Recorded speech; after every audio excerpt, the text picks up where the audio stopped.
Bienvenido y quiero felicitarte por apartar este espacio para profundizar en la palabra de Dios. Ahora vas a escuchar un mensaje de la Iglesia Bautista Highview en español en Louisville, Kentucky, en Estados Unidos. Nosotros existimos para llevar a todas las personas a conocer y seguir a Jesús. Deseamos ser una iglesia bíblica, una iglesia cristocéntrica, centrada en el Evangelio, que tiene una predicación expositiva. ¿Qué es una predicación expositiva? Es aquella predicación que se enfoca en el texto bíblico, busca interpretarlo bien y aplicarlo legítimamente a la vida de las personas. Ahora, yo quiero invitarte a que no solo escuches la predicación expositiva, sino que tú seas un oyente expositivo, que seas un oyente que abre su Biblia, que busca en el texto, que trata de entender la Escritura y aplicarla a tu vida. Oramos que Dios bendiga su palabra y que tú puedas conocer más a Cristo.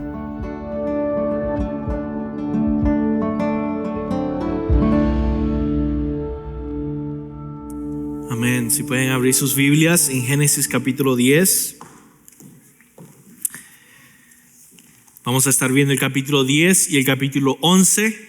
Especialmente en el capítulo 11 es donde está la historia de la Torre de Babel. Pero vamos a ver varias cosas del capítulo 10. Quisiera comenzar orando y pidiéndole al Señor que use este tiempo para nuestra edificación, que de verdad nos alimente con su palabra en este tiempo y que haya fruto espiritual en nuestras vidas por considerar esas cosas. También quiero no solo orar, sino animarte a ti antes de comenzar la palabra, que tú seas un oyente expositivo, que seas un oyente que está pendiente de la Escritura, de la Biblia, que abras tu Biblia, que estés tratando de estudiar y entender qué es lo que dice Dios ahí y podamos juntos crecer en la palabra. Vamos a orar. Señor, te pido, Dios, ten misericordia de nosotros. Bendícenos, Señor, que tu Espíritu Santo sea iluminando nuestras mentes para entender tu palabra, ablandando nuestros corazones para amar tu palabra y liberando nuestra voluntad para obedecer gozosamente tu palabra. Te lo pido, Dios, en el nombre de Jesús. Amén. Hemos estado viendo el libro de Génesis y comenzando desde la creación, pudimos ver cómo Dios es este rey mostrando su hermosura visiblemente. Dios ha tenido una hermosura invisible por toda la eternidad en sí mismo, perfecto, inmutable, infinito. Sin embargo, Él ha decidido crear todas las cosas, mostrando así visiblemente toda su belleza, toda su gloria. Bueno, no toda su gloria, una parte de su gloria. Y nos ha creado a nosotros como imágenes de Dios, para reflejar su carácter, su gloria, su hermosura, pero también para disfrutar de lo que Él ha creado, para así adorar a Dios mediante toda la creación. Disfrutar de Dios mediante toda nuestra existencia. Él creó al primer hombre, a la primera mujer, Adán y Eva, los puso en un jardín especial donde estaba su presencia. Sin embargo, entró el pecado. Adán y Eva pecaron comiendo del fruto que Dios les había prohibido y les había dicho que no comieran. Desde ahí vino la muerte a toda la humanidad, la maldición del pecado y el juicio sobre todo el mundo. Pero Dios, en medio de ese juicio, dio una promesa, Génesis 3:15. La promesa de lo que se llama a veces el protoevangelio o el primer evangelio, que habrían dos linajes, ¿verdad? De la mujer y de la serpiente, y que iban a estar en enemistad y en lucha. Y pudimos ver este comienzo del linaje de la mujer o de la promesa de Dios que culmina últimamente en Jesucristo, el Hijo de Dios, el hijo de Adán, Noé, Abraham, David, y culmina naciendo la simiente de la mujer, Jesucristo, que destruye a la serpiente, como se dice en Apocalipsis, la antigua serpiente, Satanás. Pero desde el comienzo vemos esta lucha, cuando nace Abel, que es el linaje de la mujer, y Caín, que se demuestra ser espiritualmente del linaje de la serpiente, y Caín mata a Abel en esta guerra. Y uno dice, bueno, ¿qué pasó con la promesa del Señor? Génesis dice que Dios le dio otro hijo a Eva, Set, para tomar el lugar de Abel. Y por medio de Set comienza entonces otra vez un linaje de aquellos que adoraban al Señor. Matusalén, Enoc, y después viene Noé. Noé es un hombre justo en medio de una generación injusta. Dios juzga al mundo entero con un diluvio, pero salva a Noé y a su familia en el arca. Y hace como un nuevo comienzo. Y en este nuevo comienzo, es un nuevo comienzo no solo para la humanidad, pero para todo el mundo, todo ser viviente. Sin embargo, el pecado seguía ahí y se manifiesta inmediatamente cuando Noé peca. Pero no solo Noé peca al emborracharse, sino su hijo, tenía 3 hijos, uno de sus hijos, Cam, peca al deshonrar a su padre viéndolo desnudo. Esta parte del hijo de Noé, Cam, yo sé que puede sonar que no es muy importante, pero es muy importante para nuestro texto hoy. No podemos entender capítulos 10 y 11 si no entendemos a los hijos de Noé. Recuerden que cuando este incidente del pecado sucede, Noé maldice a Cam y bendice a sus otros 2 hijos, pero especialmente bendice a Sem y dice que Jehová te bendiga. Eso es muy importante para entender lo que pasa después, porque hasta aquí llegamos. Este es nuestro texto. Nos dirigimos de la época de Noé por este lado a la época de Abraham por este lado, y aquí en el medio tenemos el capítulo 10 y 11, que para serles sinceros es bastante difícil de entender. Es difícil, es complejo. Me costó muchísimo tratar de ver cómo se supone que yo pueda primero entender esto y luego explicar esto. Capítulos 10 y 11. Estos capítulos nos transicionan desde la época de Noé hasta la época de Abraham. Así que para ver y sacar provecho de este texto, capítulo 10 y 11, vamos a hacer 3 cosas. ¿Okay? Primero, vamos a ver qué está pasando en estos capítulos de una manera muy simplificada, muy sencilla. ¿Qué está sucediendo en el capítulo 10 y 11? Segundo, vamos a ver la importancia bíblica de estos capítulos. ¿Por qué es importante? ¿Qué nos enseña? ¿Por qué es importante estos capítulos? Y en tercer lugar, vamos a ver la relevancia práctica, ¿okay?, que nos presenta para nuestro diario vivir. Vamos a comenzar entonces con el primer punto. ¿Qué está pasando? ¿Qué está pasando en Génesis 10 y 11? Bueno, primero en Génesis 10 tenemos cómo la tierra fue poblada después del diluvio. Recuerden que todos los seres vivientes habían muerto, los animales, las personas, viene esta familia, y Dios les dijo que se multiplicaran y llenaran la tierra. Y esto sucede en Génesis 10 como se representa un mapa mundial de todas las naciones, y cómo fue a través de los hijos de Noé que se fueron haciendo diferentes familias, diferentes clanes y después diferentes naciones. Y vemos aquí, yo creo, un buen resumen en el versículo 1 y en el último versículo del capítulo 10. Dice así, versículo 1.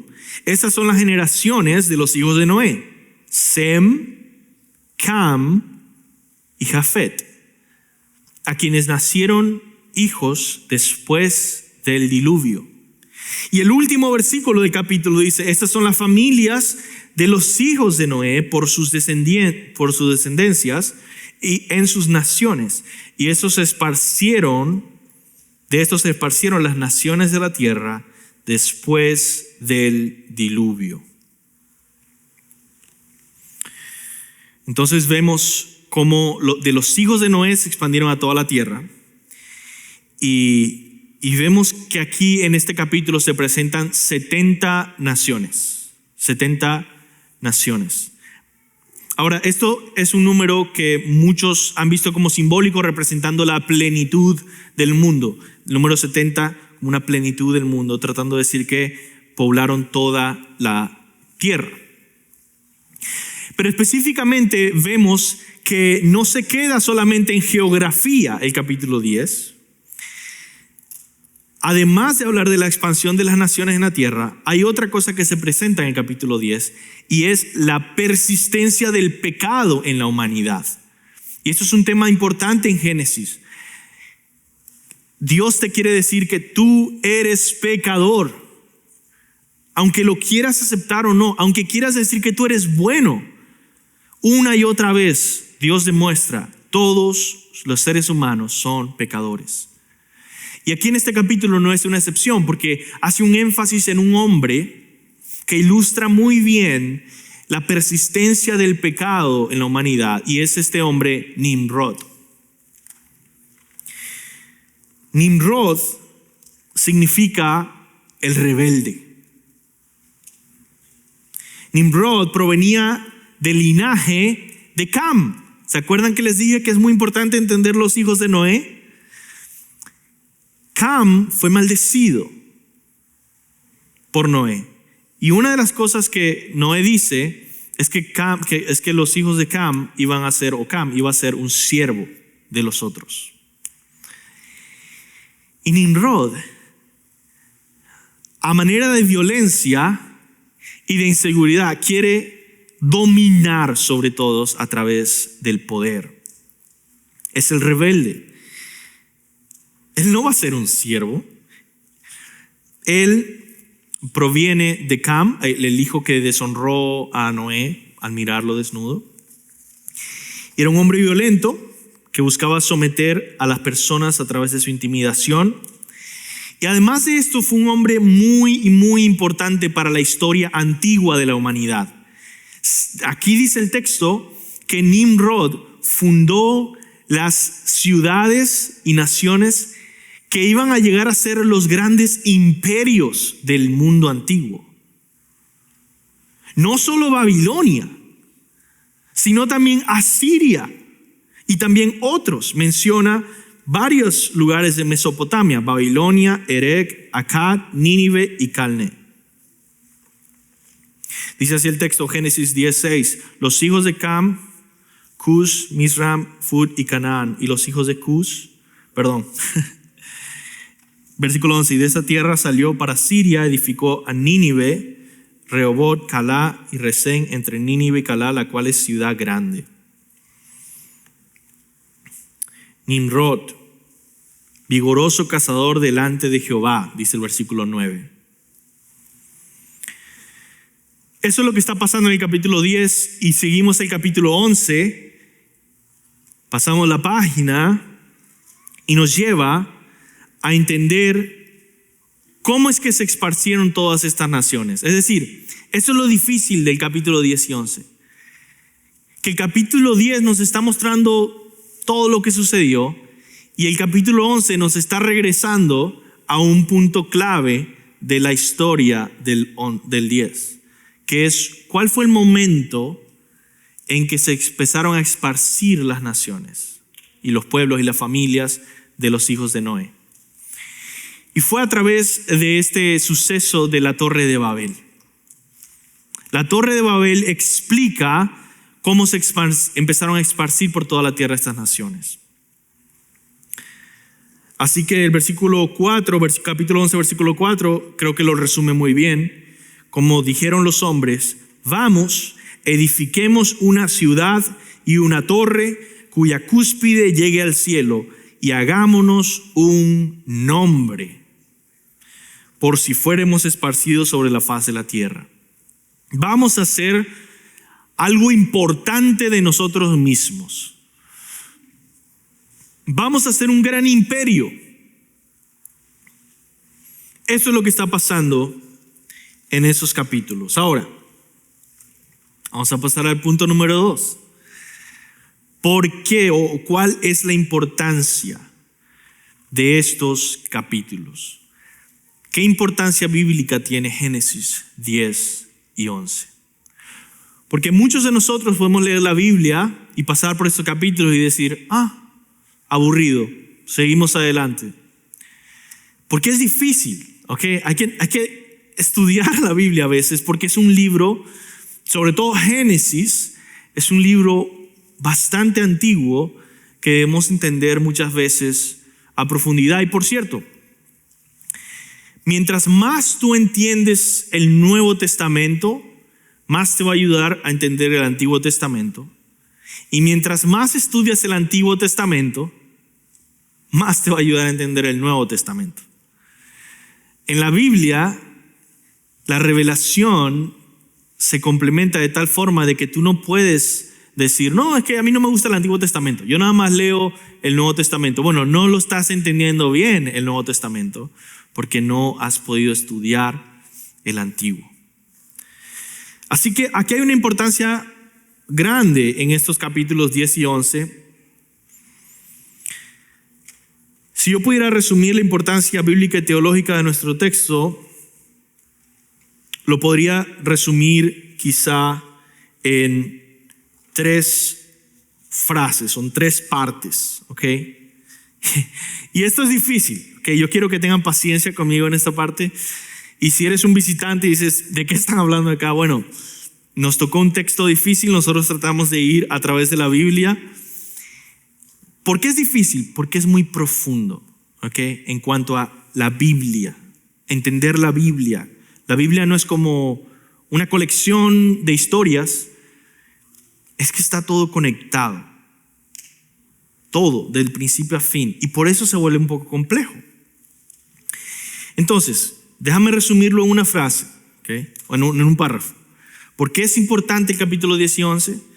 Porque nos ayuda a entender que la promesa de Dios a Abraham, que es lo que viene en el próximo capítulo 12, está establecida sobre el fundamento de la bendición de Noé a sus hijos. La promesa de Dios a Abraham está establecida sobre la promesa, sobre la bendición de Noé a su hijo, sobre todo su hijo Sem, y sobre el contexto de la Torre de Babel. Esa promesa de Abraham es importante porque nos lleva a Cristo. Y Cristo nos trae el poder del Espíritu Santo que provee la solución para la confusión de las naciones en Babel. Es un poco complejo teológicamente, pero vamos a ir paso por paso y ya vamos después a lo práctico. ¿Ok? Primero, la bendición de Noé y la historia de Babel nos guían a la promesa de Abraham. Si nosotros no tuviéramos estos 2 capítulos aburridos, entre comillas, sería muy difícil entender bien todo el asunto de Abraham. ¿Por qué eligió Abraham, Dios a Abraham? ¿Por qué comenzar a una nación de cero? ¿Cómo entender la promesa de bendecir a todas las familias de la tierra? Todo está conectado. Y si perdemos estos capítulos, perdemos la conexión. Entonces, la bendición de Noé. Vamos a comenzar con la bendición de Noé. En las genealogías del capítulo 10 podemos ver cómo Abraham provenía de todos provenimos de los hijos de Noé, todos, ¿ok? Abraham provenía del hijo de Noé que se llamaba Sem, donde viene semita, y donde vienen los hebreos, ¿ok? Ahora, Noé maldijo a Cam, de donde vino Nimrod. Pero Noé bendijo a Sem, diciendo, Génesis 9:26. Fíjate ahí en tu Biblia, Génesis 9:26. La bendición de Noé dice, dijo más: bendito por Jehová mi Dios seas, Sem, y sea Canaán tu siervo. Canaán, Cam. Eso es todo. Eso es todo lo que dice Noé. Bendito seas por Jehová mi Dios, le dice a Sem. Y vemos como en el siguiente capítulo Jehová bendice al linaje de Sem. Jehová bendice a Abraham. Y por medio de Abraham a todas las familias de la tierra. Dios no está haciendo cosas al azar nomás. La Biblia está conectada y está llevándonos a un lugar. Ahora, también hay que entender esto de las familias de la tierra. Porque a Abraham se le da la bendición de que él será bendición a todas las familias de la tierra. En el capítulo 10 se usa esta palabra hebrea, mishpashah, que se traduce como familias o clanes. En Génesis 10:5 dice, de estos se poblaron las costas, cada cual según su lengua, conforme a sus familias en sus naciones. Esos clanes o familias que han sido esparcidos por toda la tierra después de Babel, Dios dice, voy a bendecirlos a través de Abraham.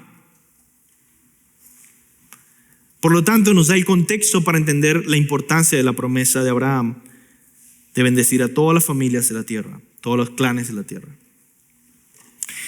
En conclusión, Dios había juzgado a la humanidad y la esparció por toda la tierra, pero a pesar de todo, su plan de bendecir a todas las naciones seguía avanzando mediante la elección y bendición de Abraham, hijo de Sem, el que Jehová bendeciría. Amén. Muy bien. Segundo, la promesa de Abraham, ¿por qué es importante? Bueno, porque nos guía a la venida de Cristo. La promesa de Abraham nos guía a la venida de Cristo. Esos capítulos 10 y 11 nos permiten seguir trazando el linaje de Cristo. Las genealogías nos ayudan a seguir trazando el linaje de Cristo. De hecho, yo estuve leyendo este capítulo con mi esposa en nuestra casa y estuvimos viendo y leyendo lentamente capítulo 10 y 11. Y en el capítulo 11, después de la historia de la Torre de Babel, comienza a hablar de todo lo que es el linaje de Sem. Y empiezo yo a leer este linaje y empiezo a ver nombres familiares para mí. Y empiezo a ver esos nombres y digo, wow, todo esto aparece en el Nuevo Testamento. Cada uno de estos nombres. Hasta llegar a Abraham. Y ya después todos los que vienen después de Abraham. Pero todos los que venían de Sem hasta Abraham, todo eso aparecía. ¿Dónde aparecen? Lucas 3, 23 al 28. Lucas está dando el linaje de Jesús. Y si no fuera por estos capítulos, no podríamos trazar el linaje de Jesús. Así que esa es la segunda importancia bíblica de estos capítulos. Y en tercer lugar, ¿por qué? Porque nos ayudan a ver la venida de Cristo, el linaje de Cristo. En tercer lugar, la venida de Cristo nos provee el Pentecostés como la solución a Babel. Y esto es algo que quizá tú no has considerado antes. Quizá es la primera vez que tú escuchas esto. Si es así, regocíjate, porque la primera vez que yo aprendí eso fue muy interesante. Yo nunca había visto que en Babel o la Torre de Babel estaba conectada con Pentecostés. En Pentecostés, los discípulos de Jesús, después de que Él resucitó y ascendió, están esperando juntos en el aposento alto, orando a que venga el Espíritu Santo. Y el Espíritu Santo viene con poder sobre ellos y ellos empiezan a proclamar el Evangelio. Pero Pentecostés es una fiesta judía, donde vinieron judíos de todas las naciones, y eso se enfatiza en el texto que leímos al principio, ¿verdad? En Hechos 2. Vienen judíos de todas estas naciones, se reúnen y el Espíritu Santo con poder empieza a proclamar mediante a los apóstoles y los discípulos el Evangelio a todos los idiomas que habían ahí. En la Torre de Babel se confundieron todos los idiomas para que fueran esparcidos y fuera frustrado el propósito de los seres humanos de rebelarse en contra de Dios. En el Pentecostés hubo ahora ya no confusión, sino entendimiento de todas las naciones. ¿Pero entendimiento de qué? Del Evangelio, para que ahora puedan vivir no para su gloria y no para ser un gran nombre para ellos, sino para vivir ahora para Cristo, glorificando a Dios. El Espíritu Santo trae la unidad que anhelamos y el compromiso para vivir para la gloria de Dios. Un comentarista lo resume de esta manera: en la historia de Babel, Dios esparció a la gente dividiendo sus idiomas. En Pentecostés, la gente de todas las naciones debajo del cielo, dice el texto bíblico, escuchó a los apóstoles en su propio idioma. El juicio de Dios dividió a las personas, mientras que la resurrección de Cristo con el poder del Espíritu Santo pudo unir a personas de todas las naciones. Entonces, a pesar de que estos capítulos parecen aburridos, realmente son esenciales para nuestra fe cristiana, para entender nuestra Biblia, para leer incluso el Nuevo Testamento. Así que yo quiero, antes de pasar a la relevancia práctica y ir concluyendo, yo quiero que tú te lleves esta lección o esta exhortación. Aprende a amar la palabra de Dios en cada capítulo. Aprende a amar la palabra de Dios en cada capítulo. Nosotros no merecemos tener la palabra en nuestras manos. Hay cristianos en todo el mundo perseguidos, donde la Biblia es prohibida. He escuchado de cristianos en China encarcelados, en el que solo tienen un retazo de papel así de un versículo, y de ahí se gozan y lo memorizan y lo cantan y alaban al Señor por ese pedazo de la palabra de Dios que pueden tener con ellos en la cárcel.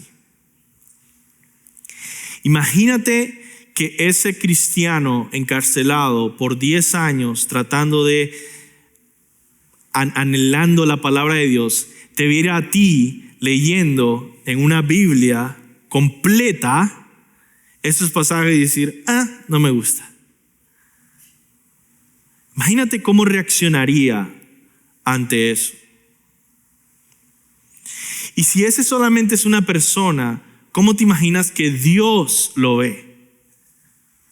Así que esa es una exhortación que yo quiero que te lleves de este punto. Aprende a amar la palabra de Dios en cada capítulo.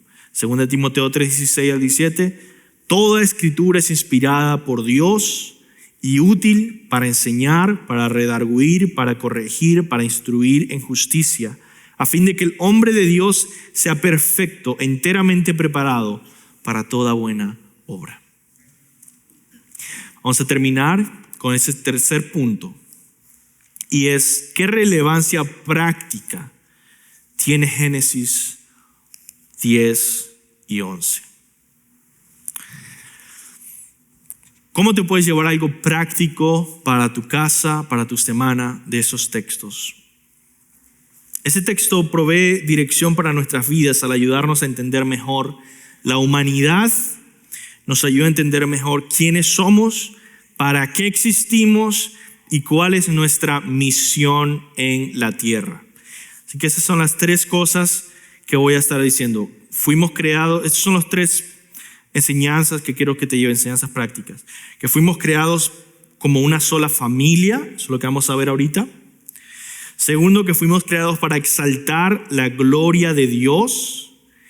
Y tercero, que fuimos creados para obedecer la misión de Dios. ¿Okay? Entonces, primero, algo muy, muy interesante, hermanos, para nuestra época. Fuimos creados como una sola familia. ¿Okay? ¿Cuál es la lección práctica que quiero que te lleves de acá? Bueno, primero, esos capítulos nos ayudan a entender quiénes somos, porque nos conectan con nuestros antepasados más antiguos y nos ayudan a resolver un problema moderno que es muy debatido. Un problema que vemos en las noticias aquí en Estados Unidos, vemos en las canciones, vemos en la cultura, vemos en las películas, vemos en los libros, vemos en las iglesias muchas veces. Y es todo el tema de las razas y el racismo.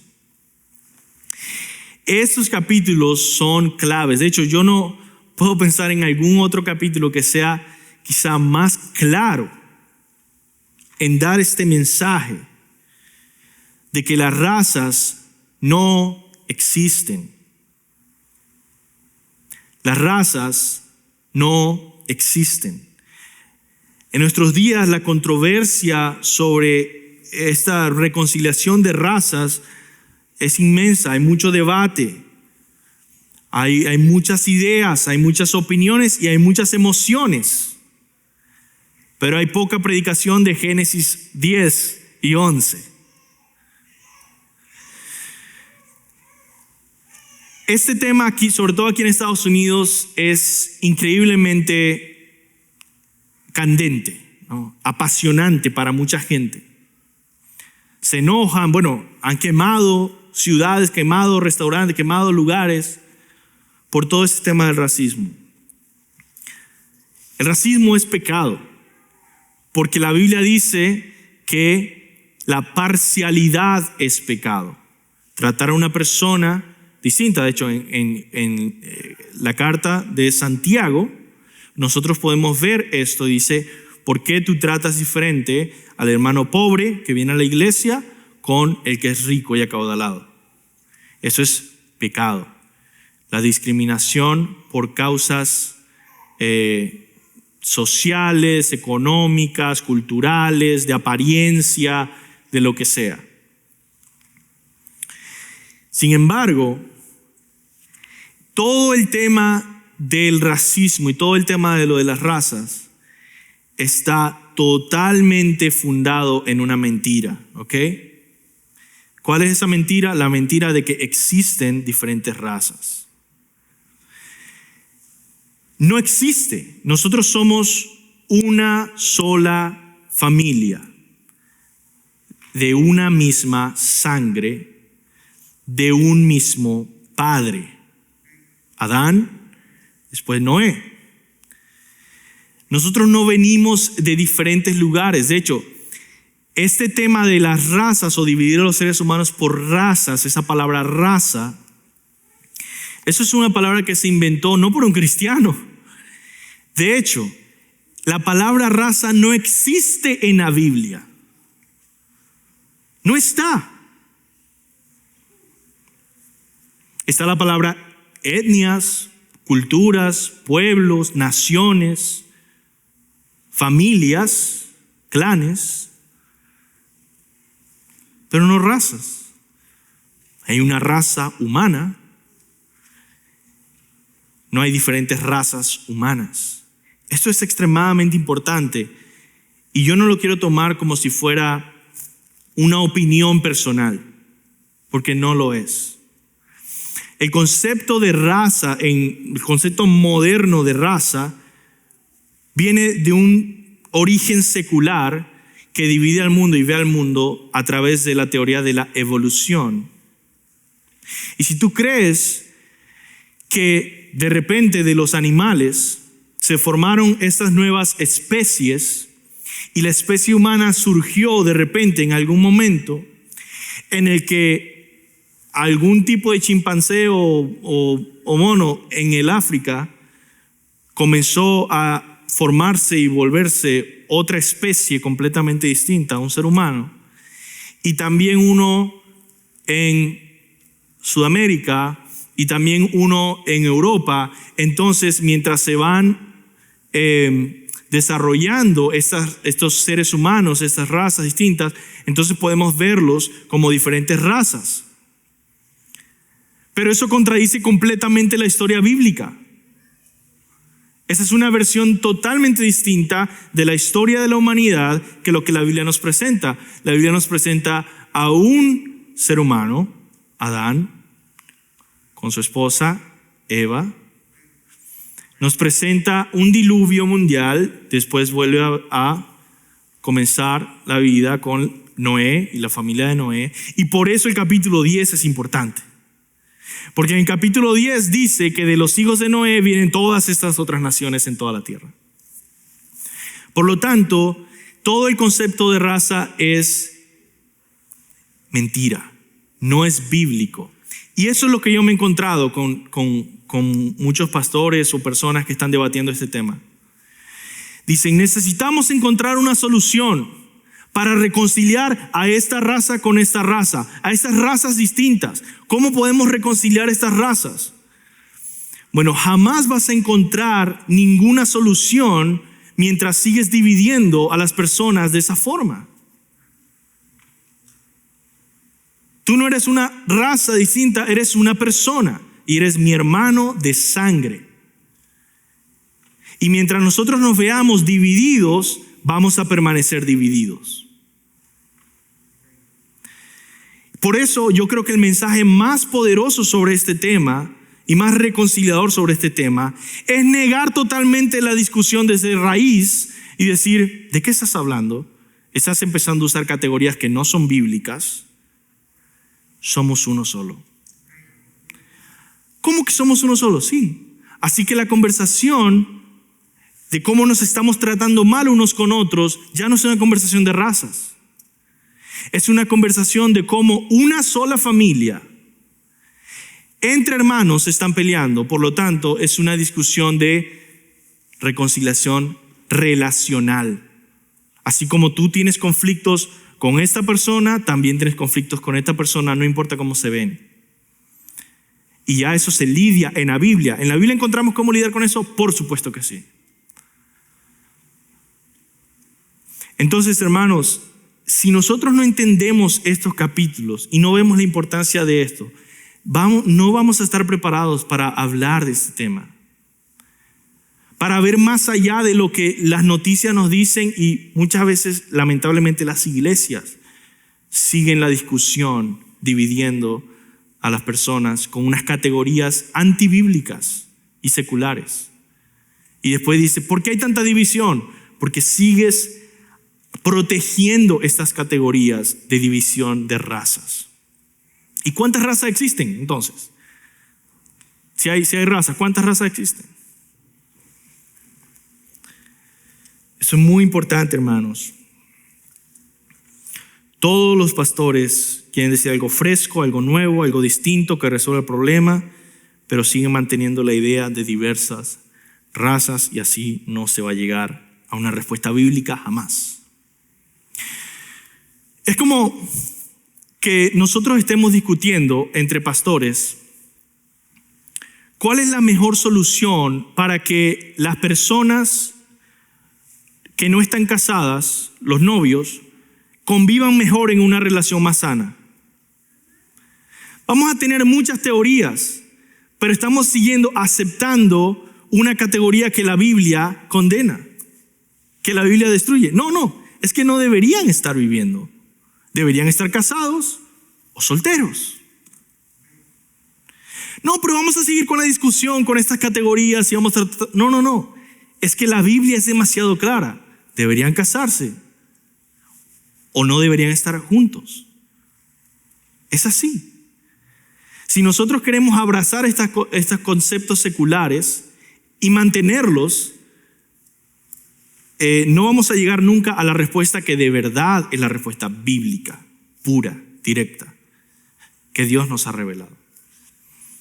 Por lo tanto, somos una sola sangre, venimos de una sola familia, somos uno, y eso debería ser suficiente para ayudarnos a rechazar el racismo, la discriminación, el color de piel, por los mandamientos bíblicos de cómo tratar al prójimo y de cómo tratarnos unos a otros como hermanos. No hay diferencia real entre los seres humanos.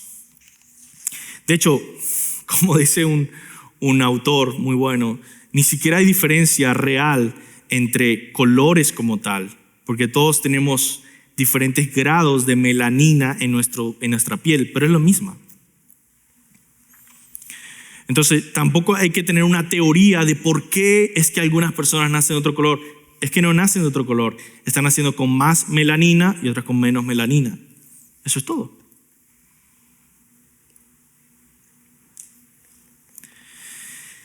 Tal como Pablo dice en Hechos 7:24. De hecho, si tú quieres un versículo claro sobre este tema, Hechos 7:24 es: y de una sangre ha hecho, escucha esto lo que dice Pablo, Hechos 7:26. Y de una sangre ha hecho Dios todo el linaje de los hombres, para que habiten sobre toda la faz de la tierra, y les ha prefijado el orden de los tiempos y los límites de su habitación. Todo de un solo linaje, de una sangre ha hecho a todos los hombres. Por eso es relevante, porque nos ayuda a entender quiénes somos primero. Somos creados como una sola familia. Y por cierto, una familia en pecado, una familia caída. Realmente tú no tienes mucha diferencia de ninguna otra persona en el mundo, solo que Cristo te ha redimido. Así que eso nos hace más unidos de lo que imaginamos. Segundo, es relevante esos pasajes de una manera práctica porque nos ayuda a entender que fuimos creados para exaltar la gloria de Dios. Esos capítulos 10 y 11, son un golpe fuerte contra el orgullo, identificándolo como un enemigo completamente detestable ante Dios. El orgullo nos hace enemigos de Dios. O vives para su gloria y haces todo para Dios, o vives oponiéndote a Dios y construyendo tu propio reino. Pero si tú empiezas a enfocarte en tu propio reino, adivina qué, no es el reino de Dios. Y si no es el reino de Dios, adivina qué, es un reino enemigo. Por lo tanto, lo que tú estás construyendo al seguir tu propia vida, tus propios sueños sin considerar a Dios, estás construyendo simplemente un reino enemigo contra Dios. Salmo 101:5: destruiré al que en secreto calumnia a su prójimo, no toleraré al de ojos altaneros y de corazón arrogante. Dios dice que no tolera al arrogante, no tolera al altanero, no tolera al soberbio. Ahora, yo sé que en muchos lugares se predica lo contrario, y es: tú eres un campeón, cumple tus sueños, sé un éxito, construye tu propio futuro, ¿no? Tu propio reino. Y eso suena bonito, pero Jesucristo dice: niégate a ti mismo, toma tu cruz y sígueme, y ya no vives tú, ahora vives para mí. Ya no es tu vida no te pertenece, ahora has sido comprado por un precio de sangre, ahora vive para Cristo hasta que mueras por Cristo y vivas después en la eternidad para Cristo. Si no, la otra opción es vive para ti en condenación de Dios, muere sin Dios y vive toda la eternidad en el infierno condenado por Dios. Y dice, pero ¿no hay algo intermedio? No. De hecho, tanto así que Jesucristo o lo sigues completamente o no lo sigues, aunque tú creas que lo sigues. Jesús fue muy cuidadoso en echar a las personas que no estaban realmente siguiéndolo al 100%. Famosamente, el joven rico se acerca y dice, Señor, maestro, tú eres mi maestro, ¿no? Tú eres una persona a la que yo quiero seguir. Mira, yo hasta he obedecido todos los mandamientos desde mi niñez. Jesús huele algo raro ahí y dice, ¿sabe qué? Vende todo lo que tienes y sígueme. Dice, no, pero, no, ¿cómo? Y dice el texto que el joven rico se entristeció mucho y se fue. En otra parte, Juan capítulo 6 está diciendo acerca de que aquel que no toma su sangre y come su carne no tendrá vida conmigo. Y dice, wow, los discípulos dicen, maestro, estás confundiendo a la gente, ¿qué es esta enseñanza? Y si ustedes quieren irse también, váyanse, les dice. Dice, ¿cómo? Eso es lo que significa vivir para la gloria de Dios. Es decir, ¿por qué yo estoy haciendo tanto énfasis en esto? Porque estoy notando en la cultura cristiana en general que hay una tendencia de creer que vivir para Cristo y para la gloria de Dios es hacer las mismas cosas que iba a hacer, pero ahora decir, gracias Señor, gracias Dios.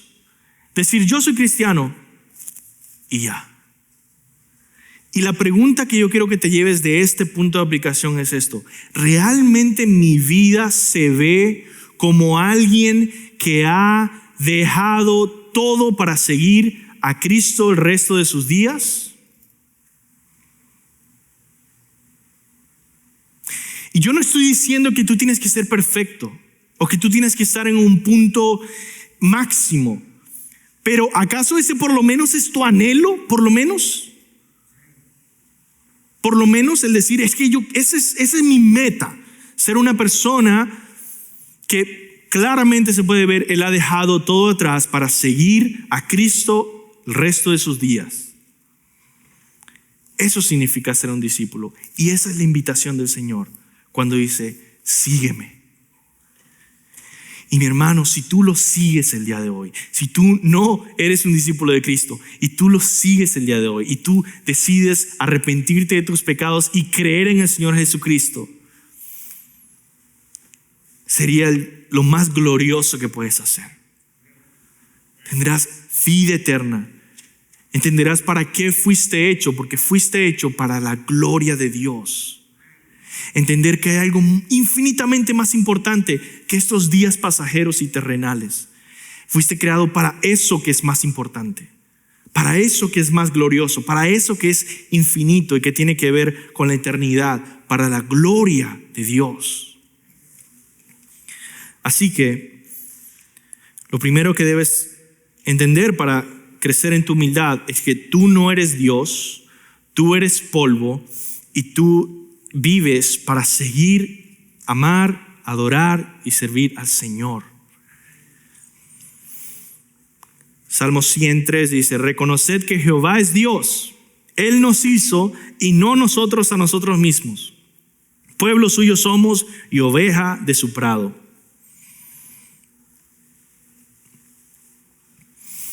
Cuídate, hermano, antes de terminar con esto, de no vivir para tu propio nombre.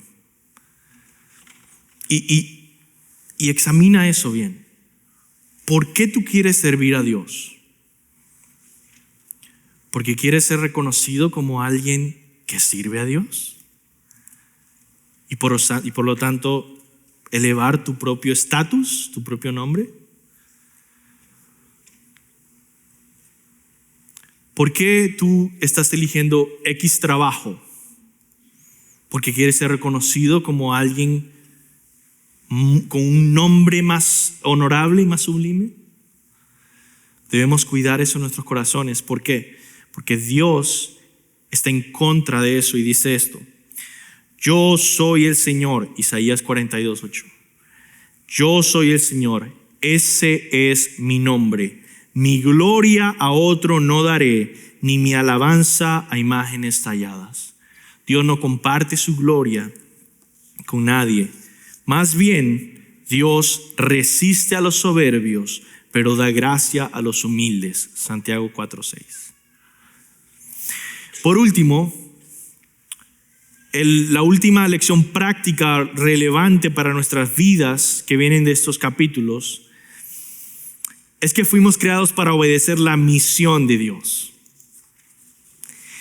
Y este punto lo dejé para el final porque yo creo que va al corazón de la historia de la Torre de Babel.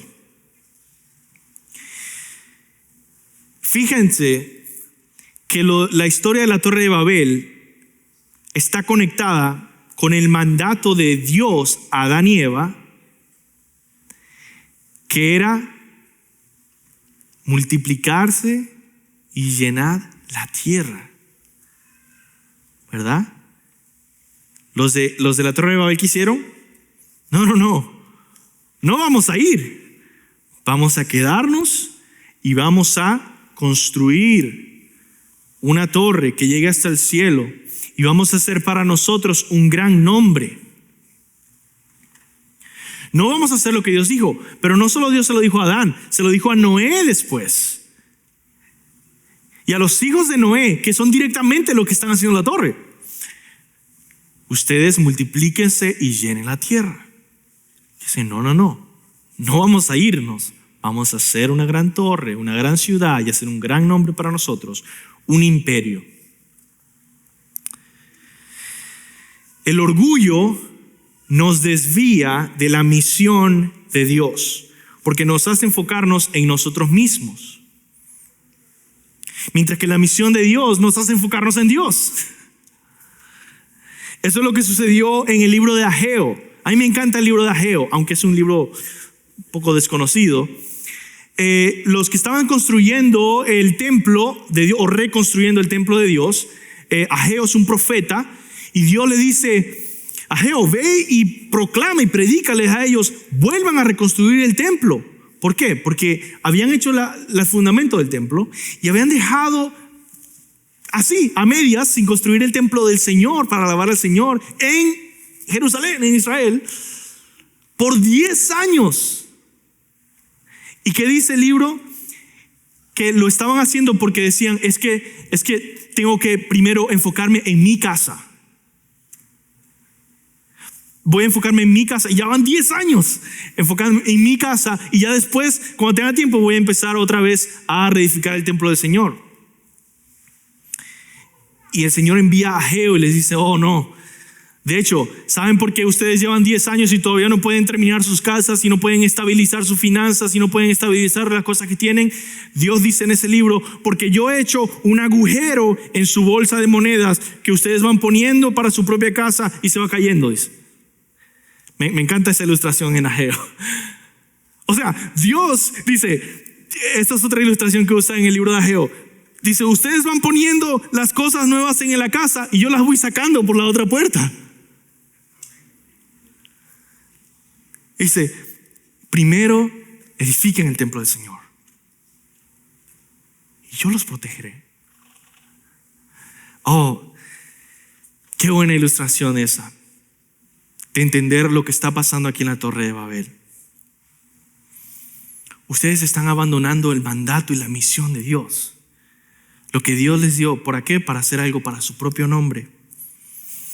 Nosotros debemos entender que hemos sido comprados por un precio de sangre, y todo lo que debemos hacer, lo hacemos con la prioridad de Jesús. Hermanos, esto es práctico porque esto tiene que ver con tu agenda semanal. Esto tiene que ver con tu agenda diaria. ¿Cómo se ve tu agenda semanal? ¿Cómo se ve tu agenda diaria? Y si no tienes una agenda, no importa. ¿Cómo se ve tu semana? Con o sin agenda, con o sin organización. Como una persona que dice, para mí el vivir es Cristo. Yo vivo para la gloria de Dios, para servir al Señor, para servir a la iglesia, para poder ser edificado en mi corazón, ser de fruto en esta tierra en estos años que tengo, usar la fuerza de mi juventud para la gloria de Dios, para ser discípulos, para orar por otros, para crecer en santidad. ¿Así se ve? ¿O se ve como que, bueno, creo que no me dio tiempo para esta cosita, darle a Dios y bueno, está bien? Pero el resto, todo lo demás tiene primer lugar. Cuidado, porque muy parecido podría ser aquellos que están construyendo la torre y están olvidando la misión de Dios. ¿Cuál es la tarea que Dios nos llama a realizar? Llenar la tierra. Y sigue siendo la misma misión ahorita, por cierto. Ha cambiado de vocabulario, pero es la misma misión. Llenar la tierra de portadores de la imagen viviente de Dios, que puedan servir de alabanza a Dios, que en nuestra época, en el que ya tenemos el evangelio claramente, eso se logra mediante hacer discípulos del evangelio, que aman a Cristo, que predican a Cristo, que sirven a Cristo, viven para Cristo y alaban a Cristo, y por lo tanto es hacer discípulos a todas las naciones de la tierra. Vemos que aquí se oponen a esa tarea y Dios los condena. Y yo quiero terminar no solo con esa aplicación personal a tu vida, a tu agenda semanal, pero yo quiero que nosotros lo apliquemos a nuestra iglesia, nuestra familia aquí en nuestra iglesia. Porque a mí Dios me estaba confrontando mucho con este texto. Como iglesia, tenemos una lección práctica y una advertencia muy importante. Los que construyeron Babilonia deseaban enfocarse en crecer para ser un gran nombre.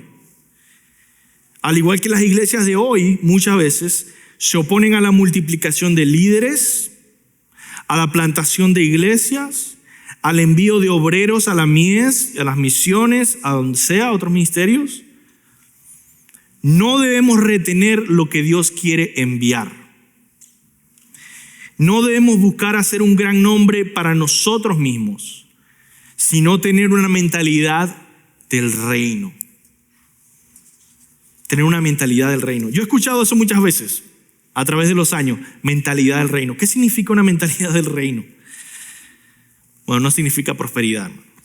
Mentalidad del reino significa poseer una mentalidad que va más allá de tus intereses personales y se enfoca en el reino de Dios como un todo.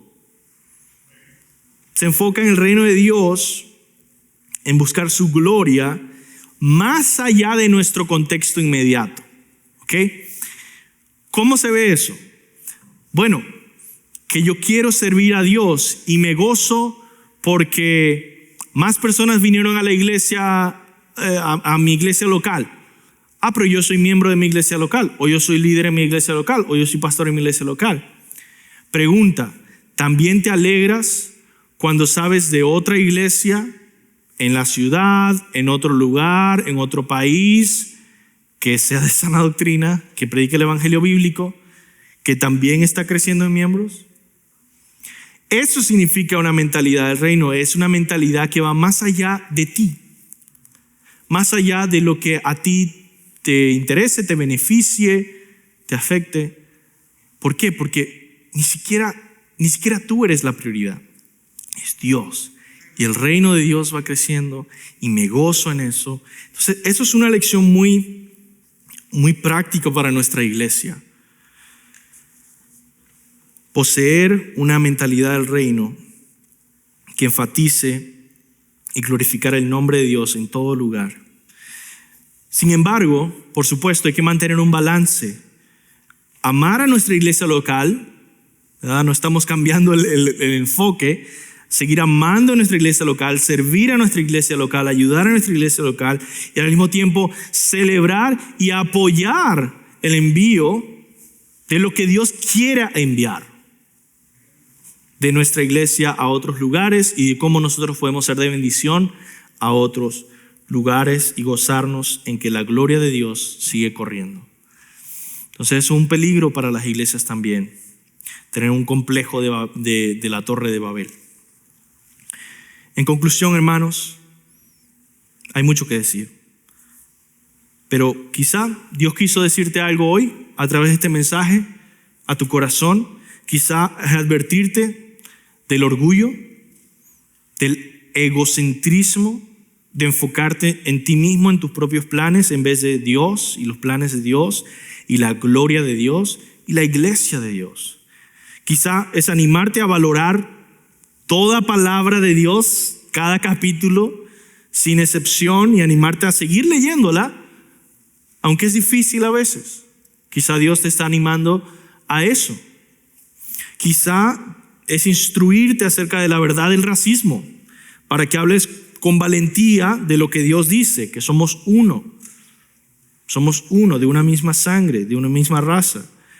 No debemos aceptar más la división de la sociedad en razas, por favor. O quizá es un llamado a confiar en que Dios es rey de todas las cosas y de todas las naciones. Sobre todas las naciones, sobre todos los sucesos mundiales, no importa si es Estados Unidos en su crisis social, cultural o cualquier otra cosa, no importa si es Cuba, su crisis ahora de violencia o de enfermedad, o México, o Venezuela, o cualquier otro país. Quizá Dios te quiso animar a decir, ¿sabes qué? Dios reina sobre todo. Dios está en control de todo lo que está pasando y hace su voluntad siempre en toda la tierra y todas las naciones de la tierra. Entonces, mientras andamos en este mundo caído, mantengámonos enfocados en vivir para la gloria de Dios y sirviendo sacrificialmente en la misión que Dios nos ha dado. Vamos a orar. Señor, ayúdanos, Dios, a poder alabarte en espíritu y en verdad, a gozarnos en ti, en tu evangelio, a amar tu palabra, Señor, y a seguir creciendo en unidad y amor por esta iglesia local, al mismo tiempo que aceptar y celebrar el envío, Señor, de diferentes líderes a otros lugares y apoyar a otras obras, Señor. Gracias por tu misericordia, por tu bondad. En el nombre de Jesús. Amén.